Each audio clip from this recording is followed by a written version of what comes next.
When my girlfriend, Sarah, told me that her ex, Mark, would be staying at her place for a week, I laughed at first, thinking she was joking. But the look on her face told me she was dead serious. "If you feel uneasy, you can leave," she said, her tone calm, as if she had just offered me a cup of tea instead of a test of trust. I didn't know how to respond at that moment. All I could do was nod, even though inside, I felt like the ground had shifted beneath me. That night, I couldn't sleep. My mind replayed her words over and over. I kept asking myself, why would she even think this was okay? Sarah and I had been together for 2 years, and though I trusted her, the idea of her ex staying under the same roof made my stomach twist. I wanted to believe her intentions were innocent, but doubt began to crawl into every corner of my thoughts. The next day, I decided to talk to her about it. "Are you sure this is a good idea?" I asked as calmly as I could. She smiled, brushing off my concern. "It's just a favor. He's moving to another city and needs a place for a week. I don't see the problem." That's when I realized she didn't see how this might affect me emotionally. It wasn't about control, it was about respect. Still, I told myself to trust her and let things unfold. When Mark arrived 2 days later, I met him at the door. He was polite, friendly, and a little too comfortable for my liking. He hugged Sarah as soon as he saw her, and I caught that quick, nostalgic look in his eyes, the kind that only old lovers share.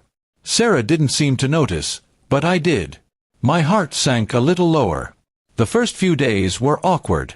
Every time I came over, Mark was there.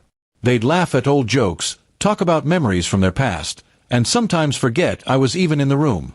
Sarah assured me nothing was going on, but actions speak louder than words. The way she looked at him, the warmth in her voice, it wasn't how you talk to just anyone. One evening, I decided to leave early.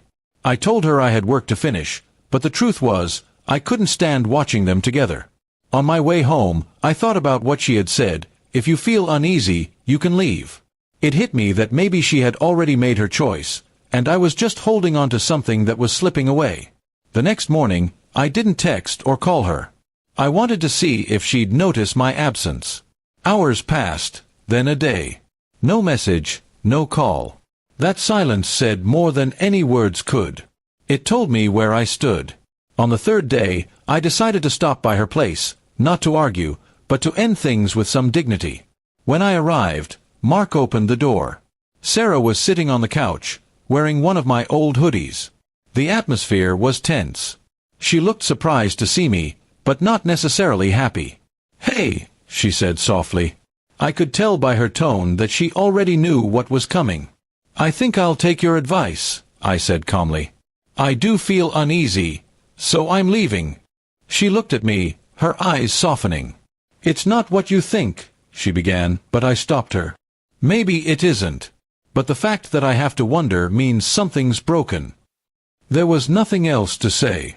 I handed her my key and walked out. The days that followed were strangely peaceful. I missed her, of course, but I also felt a weight lift off my chest. Sometimes love isn't about fighting for someone, it's about knowing when to let go, especially when your trust stops feeling safe. A week later, she texted me, "He's gone now." I shouldn't have done that. "I'm sorry." I stared at the message for a long time. Maybe she really was sorry, but apologies don't erase the pain of being made to feel replaceable. I didn't reply. Some silences protect your dignity more than any conversation ever could. Months passed, and I eventually moved on. I learned that love built on respect and understanding can't coexist with uncertainty and emotional carelessness. Sarah taught me that trust isn't something you test, it's something you treasure.